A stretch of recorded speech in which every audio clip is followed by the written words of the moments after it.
Hey everyone, this is Matt with the Fundamental Investing Institute. Thank you for tuning in today.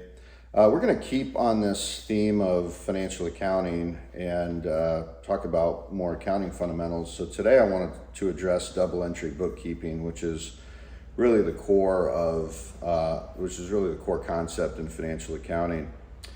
Before we go into this, I just want to mention something, which is we have a tendency to use financial accounting software before we understand basic accounting, and that's a little bit like using a calculator before we understand basic arithmetic. So we really want to focus on these fundamentals, and a lot of times when I teach financial accounting, especially to small business owners, we actually start with a paper system. So we record transactions on what's called an accounting journal and then go through the motions. We don't do it with a lot of transactions, but again, it's a little bit like teaching basic arithmetic before using the calculator. It's very important. And the more we do that, the more we develop an intuition for how transactions affect our balance sheet and our profit and loss statement. So the concept of double entry bookkeeping, it has an interesting history. So it was really used by Arab merchants. I have with me today, this is an English translation of a book, or it was a section of a book that was published in 1494, and it was by an Italian mathematician and friar named Luca Pacioli.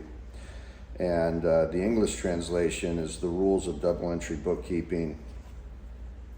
It's actually called The Details of Calculation and Recording. The Latin name is Particularis de Computis et Scripturis. If you excuse me, my Latin is not great. But this is actually a section of a broader book, and it brings this double entry process into the West. And it's really the first financial accounting textbook. So for those of us who are interested in financial history, this is an important part of our library.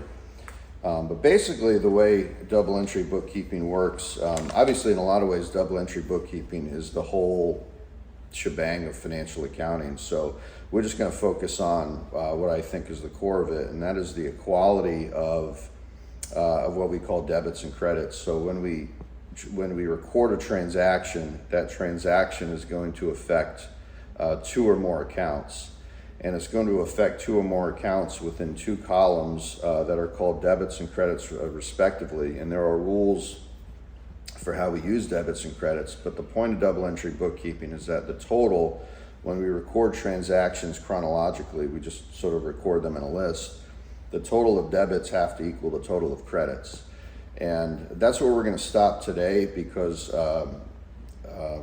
we kind of go through subsequent steps in order to prepare the financial statements, but we want to just talk today about that equality between the totals of the columns, and we'll talk about this more in subsequent briefs, but thank you for tuning in.